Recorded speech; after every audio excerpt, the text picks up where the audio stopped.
Welcome to Jank Play TCG. My name's Landon, and here we play Jank. And today I'm going over the Twilight Masquerade Jank list. That's right, I went through the entire set and I put together what I consider to be the Jank list. It's not necessarily best cards in format, and it's not necessarily the worst cards of the set. It's that nice middle ground where there's some fun to be had with these cards. Will it win you big tournaments? Most likely not, maybe.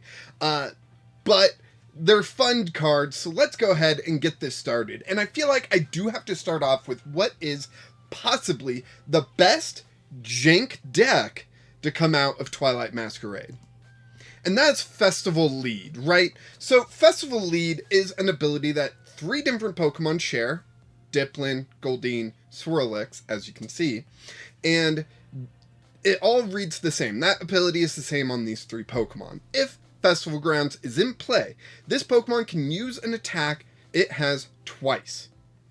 If the first Pokemon is knocked out during your opponent's next turn, you may attack again after your opponent chooses a new active Pokemon. So it does require a stadium in play, but they get to attack twice, and they each get to do different things. And this mainly made me think of Jumpluff from the Evolving Skies set. This Jumpluff had an ability where it got to attack twice.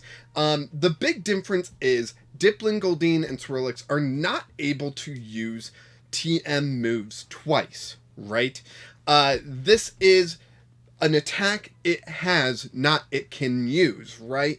That is a big difference. The Jumpluff had the text where it may attack twice each turn, meaning it could use TM moves or, tool-based moves, right? Diplin, Goldeen, and Swirlix don't have those moves. They can use those moves. That's a big difference. We actually saw in Japan a video come out explaining how Festival Lead could be used on TMs and how that would be a great combo, blah, blah, blah, blah. And then players point out, the way it's worded, actually it can't. And that ruling seems to stick here. Will we get an errata? Probably not, but I mean, you can hold out hope. So the Diplin is the main one. That's why it's the biggest. The main one that we'll be looking at, the Do the Wave attack. This attack does 20 damage for each of your benched Pokemon. You can have 5 benched Pokemon. That's 100 damage twice. So this is really good because that means you can one-shot, essentially, Charizard EX. You do 200 because of weakness twice in the single turn. So it is 2-shotting still, but in a single turn, right? So Diplin can knock out Charizard. It can modify its damage using Vitality Band, Defiance Band, that A-Spec Maximum Belt, I think it is, that lets you do 50 more to Pokemon EX. Like, yeah, there are ways to modify this attack to do a lot more damage.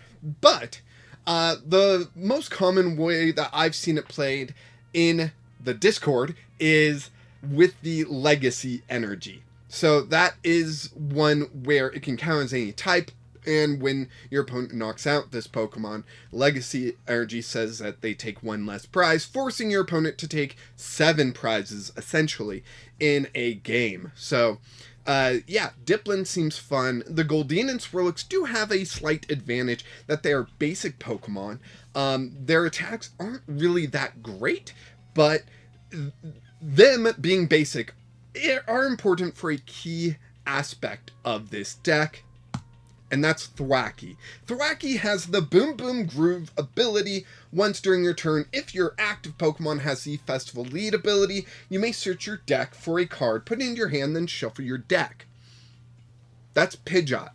Without the, Pidgeot lets you just search your deck for a card, add to your hand, right? Pidgeot does have the ruling, though, you can't use more than 1 quick search ability each turn, meaning you can only get 1 card. No matter how many Pidgeot you have, you can only use this ability once, and you can only get 1 card. Thwackey does not have that limitation. So if you have 2, 3, 4 Thwackey in play, those are 4 cards that you get to choose from your deck, essentially getting you any combo you need that turn, right? So Thwackey is kind of busted in that aspect, that it's not limited. You can use it multiple times, just once per Thwacky per turn, right? So Thwacky is huge, and that's why Goldeen and Swirlix being basic are so big for the deck, is that is a basic Pokemon, not another stage 1 that you need in the active, right? So yeah, Thwacky can be quite important for the deck, and is quite important in it of itself. You could have a 1-1 Thwacky line with a Goldeen or a Swirlix with a rescue board on it, but that just seems like a lot of work for not much gain, where Pidgeot, just one more stage evolution gets you 1 card. But yeah, there's ideas there that can certainly lead to jank combos. Next up, I want to talk about Ariados. It does have the ability Big Net. Your opponent's active evolution Pokemon retreat cost is 1 more. And then combine that with the String Bind attack for a single energy, 10 plus damage. This attack does 30 more damage for each energy in your opponent's active Pokemon's retreat cost. Very similar to Spidops EX, another stage 1.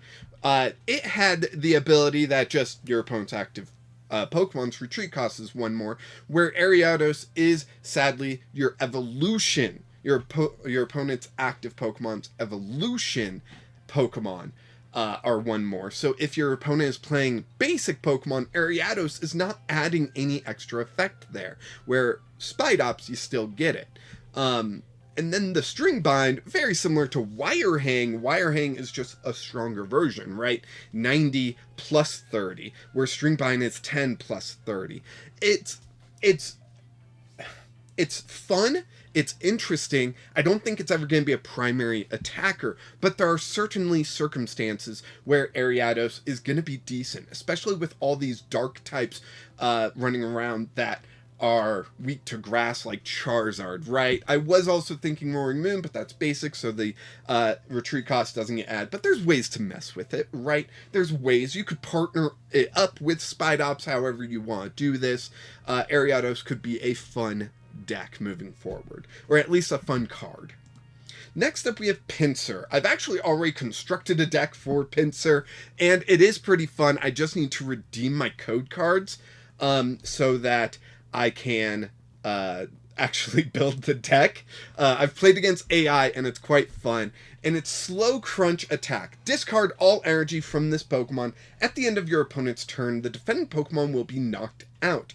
So, we don't want them retreating, right? There's a lot of switch cards. There's a lot of decks where this isn't going to be great against. But there will be those certain matchups that Pinsir just destroys, right? 2 energy, and you just KO anything on the other side of the field. There will be times where retreating is harmful to your opponent. Paying that retreat cost over and over and over again to not be knocked out by Pinsir is going to run them out of energy, and those types of situations. So I really like Pinsir. I think it's a fun deck, to be sure, and if it plays out how I imagine, you'll be seeing this deck later on as one of the future deck lists that I put out. If you want to see a preview, though, join the Discord. I actually posted like 5 or 6 decks in the Discord, and I'll probably keep posting them this week, so be sure to check those out. Yeah, link in the description for the Discord. Next, we've got Volbeat. Volbeat, okay, so I wrote it down a little incorrectly. I was going based off translations, and then PTCGL put out the put out Twilight Masquerade, so then I could use English screenshots, and so I started doing that. But Quick Sign, or Fast Sign, was the translation. If you go first, you can use this attack during your first turn. Great. Search your deck for up to 2 basic Pokemon, put them onto your bench. Fantastic. I love this. It is such a great Call for Family attack. 2 basic Pokemon onto your bench, and they can be evolved next turn. Love it. And the fact that you can use this if you go first during your first turn makes it even better. A Call for Family attack from turn 1 is phenomenal. We've been waiting for something like this, and the only thing that could make Volbeat better would be a 0 retreat. The 1 energy retreat is a little annoying, but you gotta pay the 1 energy for the Quick Sign attack, so that's fine. I do want to point out the Coordinated Strike, where you can do 80 damage if Illuminous is on your bench. This attack does 60 more, so 80 damage. 20 plus 60, 80. So we want to check out the Illuminous, and it's not bad, right? Slowing Perfume, you can use this attack only if you go second and only during your first turn. Shuffle one of your opponent's benched Pokemon, all cards attached to, all attached cards, there we go, into the deck. So you've got the Volbeat that can, help you out if you go first, but if you have to go second, you got Illuminous, which can disrupt your opponent's bench, and I think is a really good option, but sadly, since it can only be used on your first turn if you go second, it's not that great. If it could be used throughout the entire game, phenomenal. Beautiful. Just shuffle those Pidgeots back into their deck so they can't use them, and then they gotta re-evolve up, right? Illuminous would be fantastic, but because it doesn't have that, it actually weakens the card quite a bit. It's limited to only your first turn if you go second. Next up, we've got Sinistcha? I don't know how to say this. I think it's Pokemon that's based on like matcha tea or something like that. So Sinistcha, something like that. And I'm already building a deck with this also. Check out the Discord. Grass Pokemon, are they good? I'm going to put out a poll when this goes out. Are grass Pokemon good? Like, let's talk about that. I'm going to put out a poll. Let me know. Go to the community page if you want to vote on that. But I'm mainly focused on the Spill the Tea attack, where it's only for 1 grass energy. You discard up to 3 grass energy from your Pokemon. Not this Pokemon, your Pokemon. All Pokemon that are out, right? And this attack does 70 damage for each card discard this way. At most, you're doing 100 or 210 damage, right? Before modifiers. And I think that's a solid amount. That is enough to one-hit KO Charizard EX. How could you not take this seriously, right? Well, Charizard EX may not be the top deck anymore. Who knows? Twilight Masquerade, brand new format. I think it's really good. Check out the deck list I put out in the description. I will give you a tease. I use the Teal Mask Ogerpon. Then, we've also got, which I didn't include in the deck, but I might go back and change, Sinistcha EX with the Rebrew attack. Put 2 damage counters on one of your opponent's Pokemon for each basic grass energy card in your discard pile. Then shuffle those cards into your deck. If you remember Basculegion from the Frostmoth deck that I put out, that was a 0 energy attack, and it just did 20 damage to the opponent's active because it was just damage. It wasn't damage counters. This is damage counters put on any of your opponent's Pokemon for each grass energy in the discard. That can add up pretty quick, and placing those damage counters on a benched Pokemon could knock out something key, right? So I thought I had to mention that as well. Next up, we're into fire types already, I know. Ninetales, I think, is a fun Pokemon. With the Eerie Glow attack, your opponent's active Pokemon is now burned and confused, so it's 90 damage, plus burn and confusion.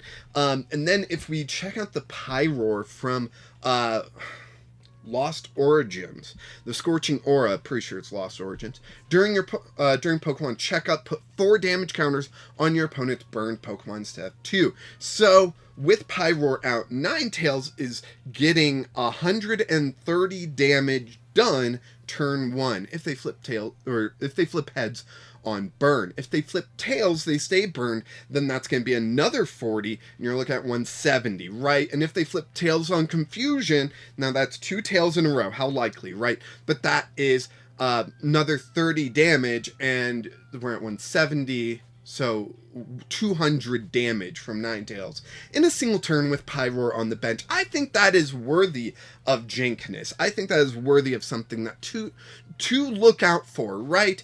Your opponent might be playing a fire deck and have Ninetales as a single prize attacker that just messes you up, right? It messes up anything that you're planning. Next up, we've got Macargo EX. I really like Macargo EX. I think it is a very cool card.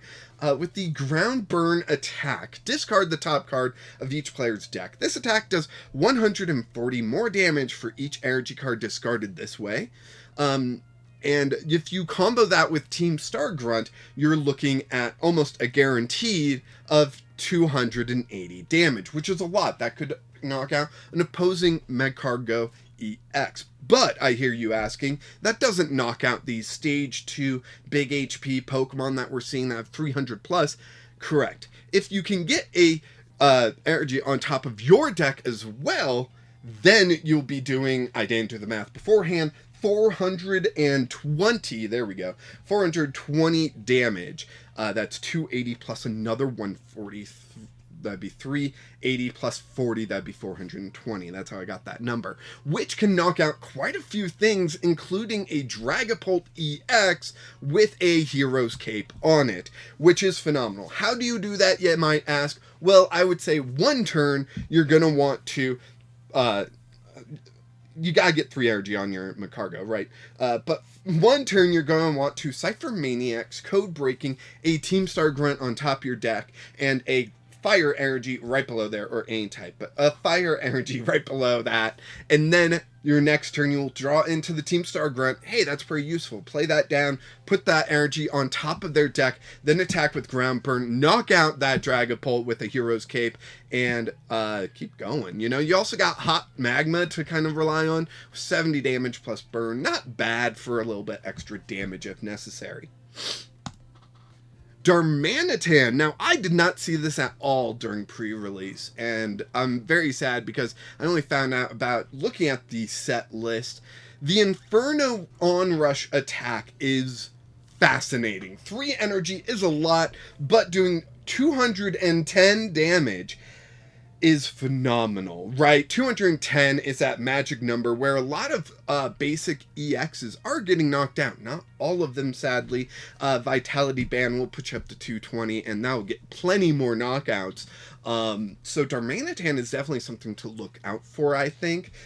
3 energy is a lot, but Fire's got plenty of ways to accelerate. We got Mela, we got Magma Basin, we got whatever. There's plenty, right? So definitely something to look out for. The damaging itself, 70 damage to itself, is a lot. It means you can only use this attack twice. However, heal yourself. Play something to heal yourself, and you won't knock yourself out into attacks, and you'll be able to keep going. I like it. I think Darmanitan is awesome. Next up is Chandelure with the Mind Ruler attack. This attack does 30 damage for each card in your opponent's hand. Now, the bad part about this is, oh, your opponent can play around it, right? They can play all the cards down in their hand, and maybe they just leave that one Professor's Research to do it again next turn, right? And they're just holding on to that instead of playing it. Chandelure comes with an ability to disrupt that strategy. Alluring Light. Once during your turn, you may have each player draw a card. And then you can do that for each Chandelure that you have in play. That's 4 cards extra that your opponent wasn't planning, right? Mix that with some other cards like Iono or even Judge, and you're dealing quite a lot of damage really quickly. I like it. I think it could see some fun play. Maybe not best deck, but definitely jank. Next up, we got Poliwrath, and the thing that I think makes Poliwrath the most jank is that it's actually legal for the Pauper format. So we're looking at the Jumping Uppercut attack, where it does 120. You may do 120 more damage if you do shuffle this Pokemon all attached cards. Sorry, they've changed the way that they write these now, and it messes me up every time, into your deck. So not only are you doing 240 damage, but you're shuffling Poliwrath and all cards attached back into your deck, so it can't get knocked out. You put something else possibly up to wall your opponent to set up another Poliwrath, right? And we can use this with Double Turbo, but in true Pauper, that is not just limited to our standard format. We're looking at Twin Energy, Double Colorless Energy, you know, all those fancy ways, right? And in standard format, you could do doesn't the Neo energy work on this, and then reversal energy could work on this. There's so much that could work on this, right? Doing 240 from a Poliwrath, I think is phenomenal, and I love that it's a choice. You don't have to do the 240. You can do the 120 if you want, and not shuffle Poliwrath into your deck. So, really fun card that I could see seeing play under the right circumstances. Popper might be those circumstances. Next up, we've got Milotic. With the Mentally Calm ability, your opponent's Pokemon in play can't, and all attached cards can't be put into your opponent's hand. We're mainly looking at Professor Turo's scenario, but also Penny, and I think there's another card that does it. Yeah, they can't put Pokemon and attached cards into their hand that are in play. That means no more, oh, your Pokemon is super damaged, I'll just Professor Turo's it into my hand, and you can't hurt me. You know, Sharon's Care is another one. This is going to be a big counter to my wife's deck, Oinkalone, or Oinklage, whatever you want to call it, with the Sharon's Care strategy. So yeah, Milotic just cancels that out. This is stage 1. How many people are going to be playing it? Probably not many, but it's there in case that strategy ever gets too big. If stalling the opponent using super scoop up cyclone, whatever it's called, you know, yeah, cancel that out. Next up, we got Frostlass with the Freezing Shroud ability. During Pokemon Checkup, put 1 damage counter on each Pokemon that has an ability, except any Frostlass. My mind originally went straight to Shrine of Punishment, where between turns you put 1 damage counter on each Pokemon GX and Pokemon EX. And that's just all of them, you know? So Frostlass doing it to abilities. There are a lot of Pokemon with abilities, let me tell you. And using those abilities is a lot of fun. A lot of decks I build have abilities. So Frostlass just being able to add up that damage. Trust me, that damage adds up quicker than you would expect because it is between turns, not every turn. In addition, where Shrine of Punishment, you can only have 1 out. Frostlass, you can have 4 out. Meaning that's 4 damage between turns. That's 80 damage per turn. That's gonna get a lot of Pokemon, right? That is phenomenal and really something you gotta watch out for. And it just helps fix that math, right? Any Pokemon that you're like, oh man, I'm just X amount of damage missing. Can I fit Frostlass in the deck because that Pokemon has an ability? You know, it's an option. Next up, we've got Walking Wake. And I discovered this during pre-releases. The undulating slice. I don't know if that's how you pronounce it. But you put up to 9 damage counters on this Pokemon. This attack does 20 damage for each damage counter you place this way. That is up to 180 per attack. You can do that attack twice. I would recommend Ancient Booster Energy Capsule to increase your health if you're going with the healing strategy, right? If you are playing Walking Wake, putting those 9 damage counters on to do 180, and then you want to heal the Walking Wake, Ancient Booster Energy Capsule gives you that little bit extra buffer in case you're not able to heal it all, right? After you attack, it does become your opponent's turn, and, you know, so on. Let's see, Ancient Booster Energy Capsule, actually, looking at the math, yeah, you could actually use it twice without knocking yourself out, without healing, but you'd have 10 hit points left over.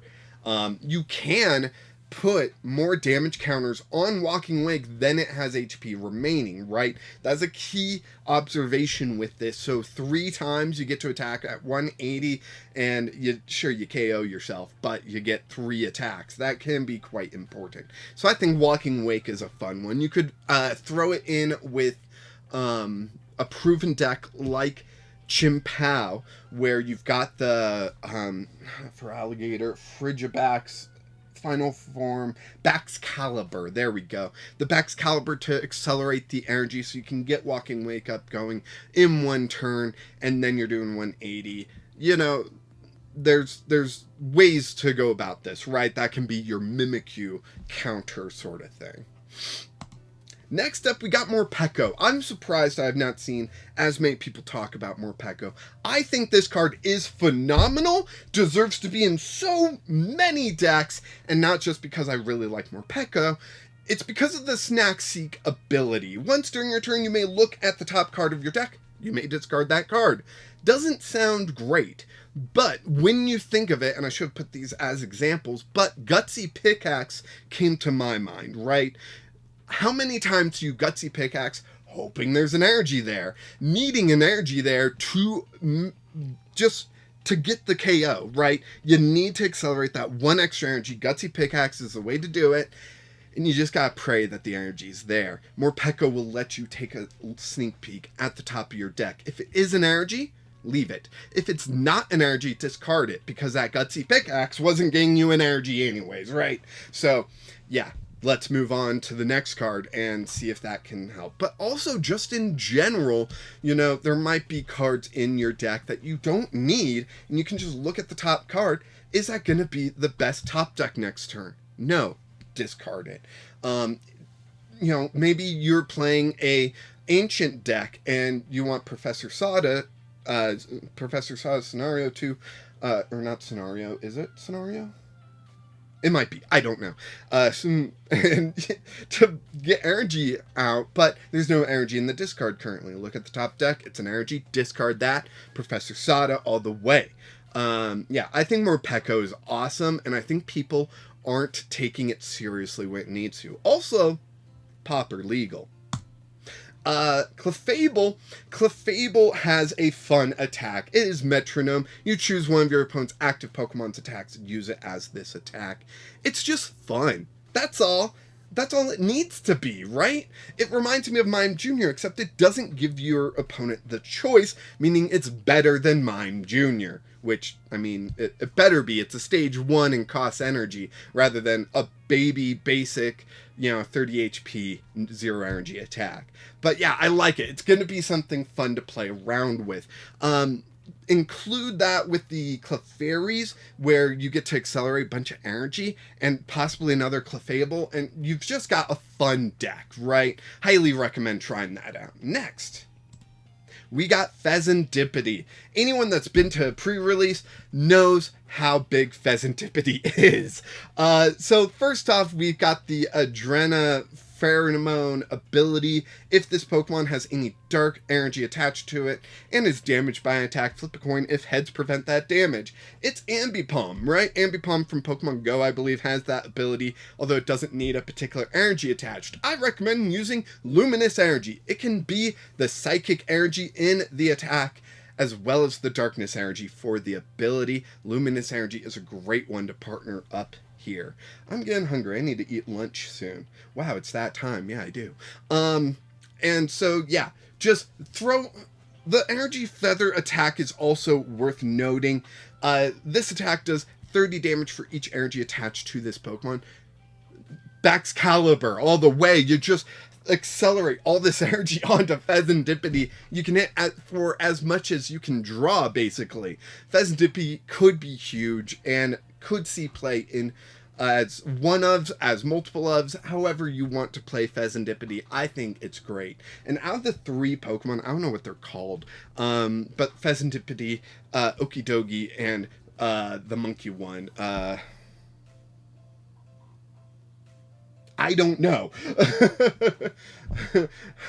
I forget what it's called. That monkey one does not show up on this Jank list because I think it is too good to be considered Jank, right? Where Pheasantipity is a coin flip, so I still think it's Jank. Next, we got Conkeldurr. I don't think a lot of people are taking this one seriously.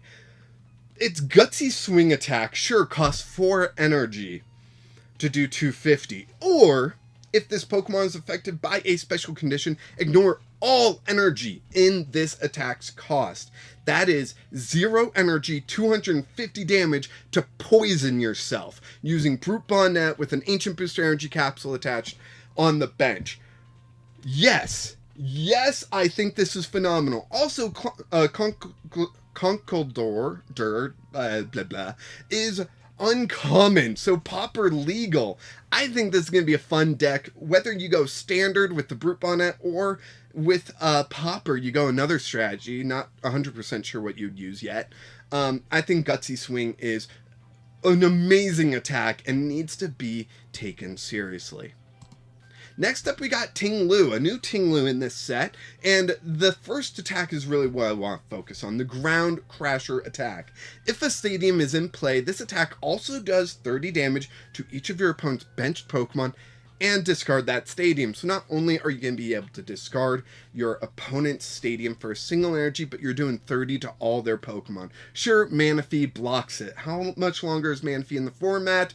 You know, it's really up to you. If you play Ting Lu, are people playing Manaphy as much? Is spread nearly as good as it used to be? Ting Lu is an argument that spread could be very good right now.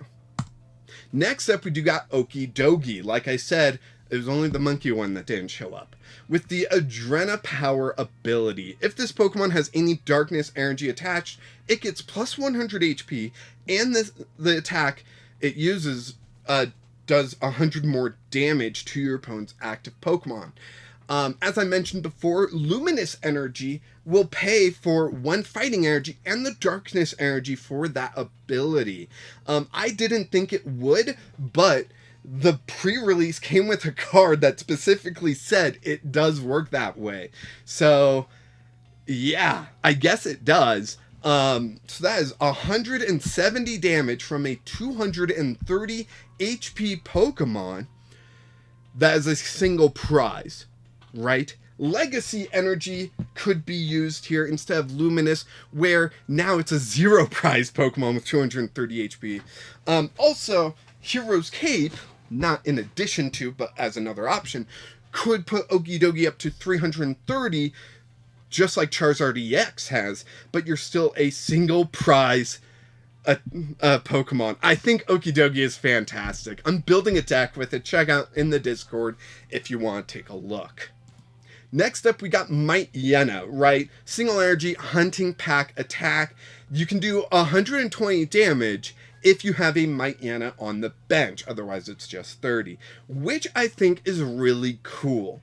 While 120 is not the hardest of hitting cards, I think is good enough to take seriously, especially in Popper. Yes, I'm bringing up Popper again. I highly recommend you check out at least the interview with EV Connoisseur, where we broke down his deck that hit 120, right? So Mightyena, and he won, by the way. That was the winner. Mightyena, I think, is a lot easier to get going than his LGM was, and Salvatore is a great card to play with it. Salvatore allows you to evolve one of your Pokemon, even if it's cheating the rules of evolution. You get to search your deck for a Pokemon. It has to have no abilities. Hey, Mightyena doesn't have an ability. Then you can evolve up Poochyena that you played down that turn. Yeah, I think Salvatore with Mightyena makes a lot of sense. I play it in a Popper deck that I posted in the Discord. Highly recommend you check that out. Next, we got Scolipede, another Popper-friendly card, but not with Brute Bonnet. Brute Bonnet's a rare, so no, we can't do the same strategy, but the Dastardly Jab for 2 energy, put damage counters on your opponent's active Pokemon until its remaining HP is 10. We've seen this with like a Alolan Raticate in the Pokemon Go set. This is a stage 2 energy. It's dark, so it makes it easier because of Dark Patch, but you mix it with Brute Bonnet, poisoning your Scolipede and your opponent's active, and you one-hit KO anything. And then it goes into poison, and yeah, you get the... You attack, they're down to 10, they take poison damage, they get knocked down. Scolipede is awesome. I think it is, it was one of my favorite black and white Pokemon. There aren't many. Well, I'm not gonna lie. Black and white had some solid designs. Anyways, back to Twilight Masquerade. Scolipede, check it out.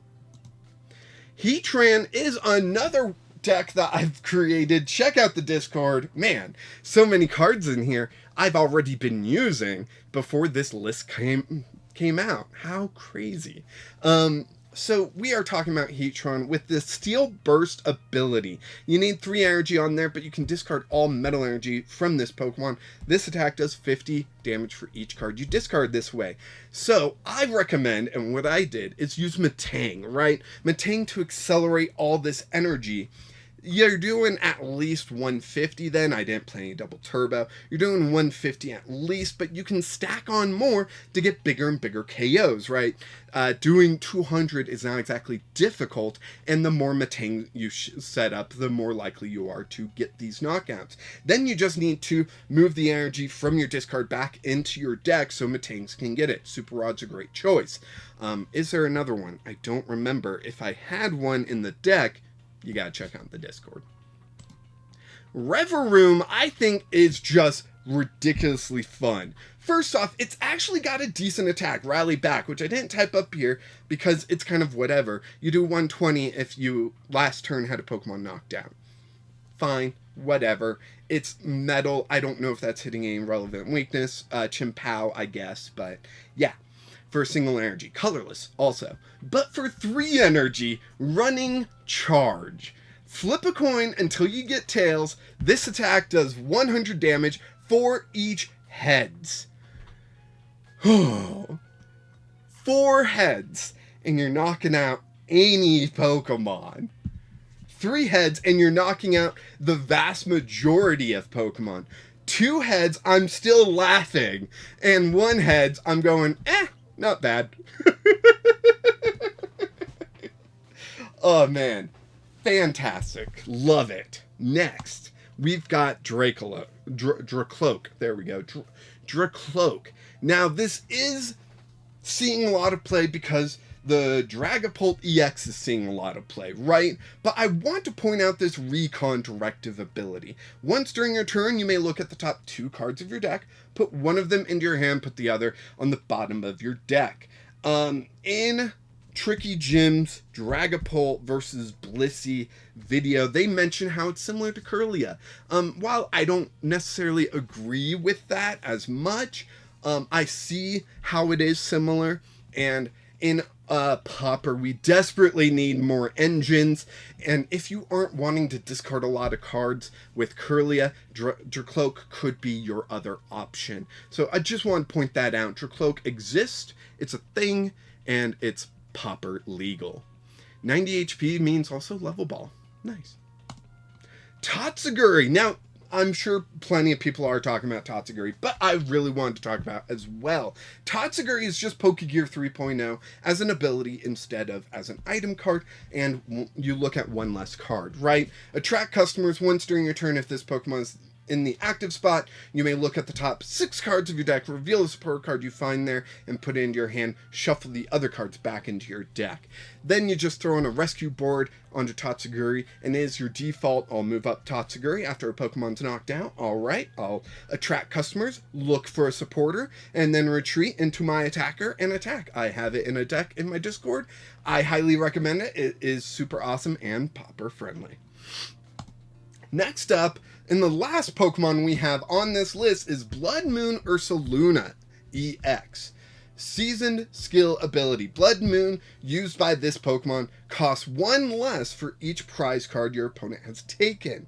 That is basically Radiant Charizard, right? It does 240, it is 5 energy, and, you know, as your opponent takes prizes, it just gets better and better. With Radiant Charizard rotating at the end of this year, at the next rotation, Blood Moon Ursaluna will just easily replace that. Sure, it's 10 less damage and a 2's prizer instead of a single prizer, but it's not a Radiant Pokemon, meaning you can play more than 1 copy of it, and some people will just have a ridiculously fun time just putting a ton of energy on Blood Moon Ursaluna, attacking and retreating into another one to accelerate energy onto, and just make a full-on Blood Moon Ursaluna EX deck. I think that could be fun.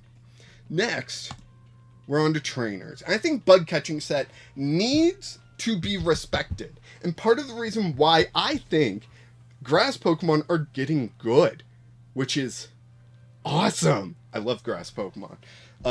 look at the top 7 cards of your deck. You may reveal up to 2 in any combination of grass Pokemon and grass energy cards you find there, and put them into your hand. Shuffle the other cards back into your deck. It's a great ball that can grab 2 Pokemon, or 2 energy, or 1 of each. That is fantastic. Still an item card. Often you would see something like this as a supporter. Candace comes to mind. But this is an item card, right? I love bug catching set. It's going to make it so much easier to play grass Pokemon. They get and it doesn't even remove, like, it doesn't limit what you can grab, as in not letting you grab rule box Pokemon. You can grab Pokemon EX with this. Like, holy cow. Love it. Fantastic. Bug catching set already in some decks. Carmine. Carmine, I think, is a interesting card. So, if you go first, you may use this card during your first turn. I think that's huge. Discard your hand, draw 5 cards. Immediately, you're going to think Professor's Research, but worse. But you can use it on your first turn, so not bad. Maybe as a one-of, you Lumineon it on your turn 1, and you can discard, draw 5, and keep your turn going, right? It made me think of Youngster, which is shuffle your hand into your deck, draw 5. But the thing is that Carmine is uncommon, making it legal for Pauper, which means we have a discard draw card that's pretty darn good for Pauper, and you can use it on your first turn. Any Pauper deck has got to take Carmine seriously, I think. Enhanced Hammer. Now, this is a little bit of a brag. Early on video from the channel, over a year old, I assume. I didn't look up the date. I said Enhanced Hammer needs a reprint. I think it's about time Enhanced Hammer gets a reprint. Well, I have been answered. Enhanced Hammer got a reprint in this set. It lets you discard a special energy from one of your opponent's Pokemon. It's 1 special energy. It's an item card. Unlike Gigamo, I don't know how to say that, where it's a supporter and you discard special energy from each of your opponent's Pokemon. This just targets 1. Do you play 4 of it? I don't know. If you are playing 4 of it, if you're expecting to run into that much special energy, Gigamo could, Gaikamo? I don't know, could get you more special energy discard as a 1 of than Enhanced Hammer as a 4 of.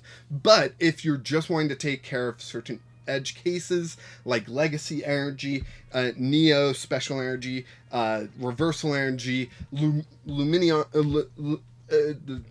the Special Energy, Luminous Energy, I think it's called, you know, it's there for you.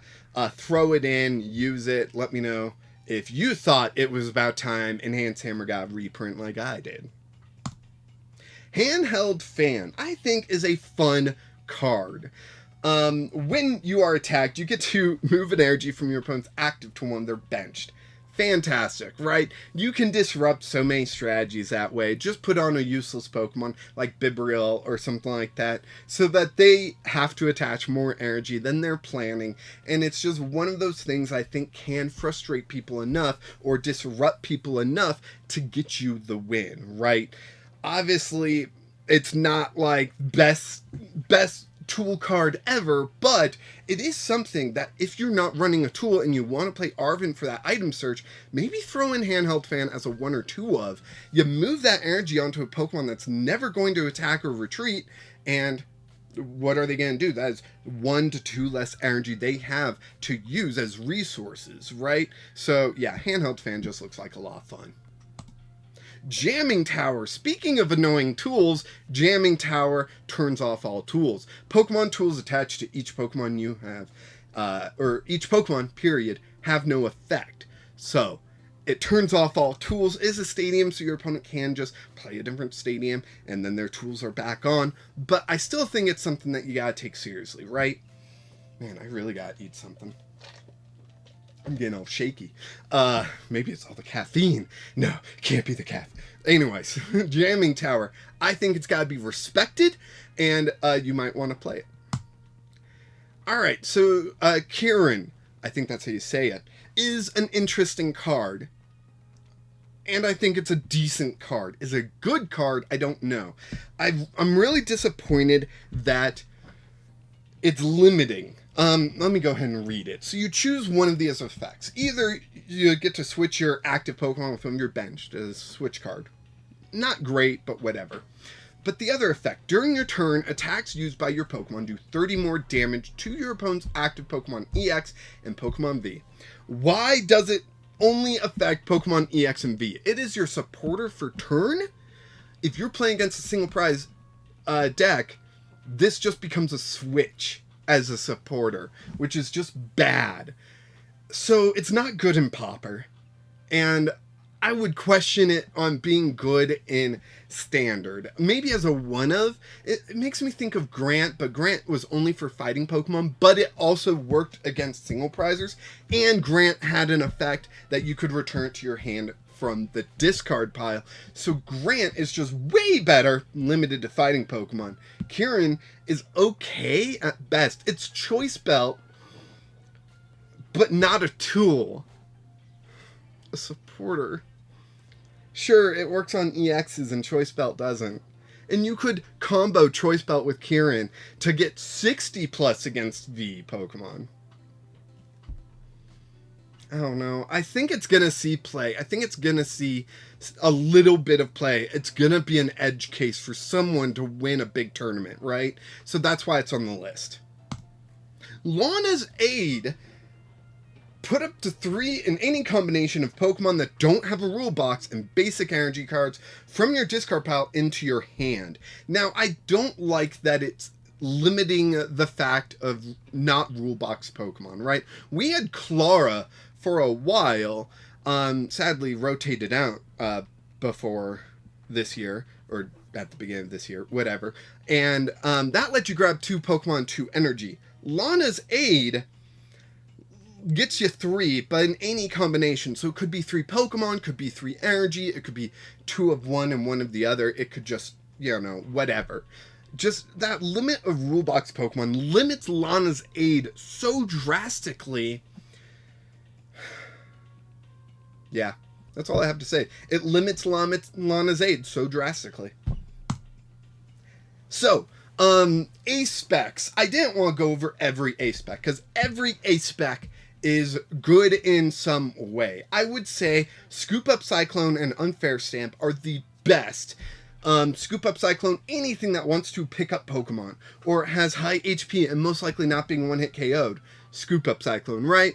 Unfair Stamp, good in any deck. If you legitimately have a deck that no other ace spec could be good here, Unfair Stamp can be. Unless you're not, like, getting knocked out somehow. Unfair Stamp. You can use this card only if any of your Pokemon were knocked out during your opponent's last turn. Each player shuffles their hand into their deck. You draw 5 cards, your opponent draws 2. So it's hand disruption. It's something faster than Roxanne? Oh my gosh, I forgot the card name. That's never happened to me. I need to eat something. Yeah, it's just hand disruption, draw for you. Limited to only if one of your Pokemon were knocked out last turn, during your opponent's last turn. Like, that's bound to happen eventually, right? So, Unfair Stamp, probably the best. Scoop Up Cyclone, really good. The worst is probably Secret Box, where you can only play it if you discard 3 other cards in your hand. Then you can search your deck for an item card, a tool card, a supporter card, and a stadium card. So you play 1 card, discard 3, that's 4 cards in total, and then you get to go get 4 cards. But it's not 4 cards of in your choice. They're 4 cards specifically, 1 item, 1 tool, 1 supporter, 1 stadium. If you're not playing all 4 of those in your deck, this card's pointless. It's really bad. It's just bad, okay? I'm going to try to make a deck that uses it, but it's bad. Survival Brace would be the next worst one. If the Pokemon this card is attached to has full HP and would be knocked out from an attack from your opponent's Pokemon, is not knocked out and the remaining HP becomes 10, then discard this card. do I have to mention this really? You're preventing your opponent from knocking out your Pokemon if it has full HP.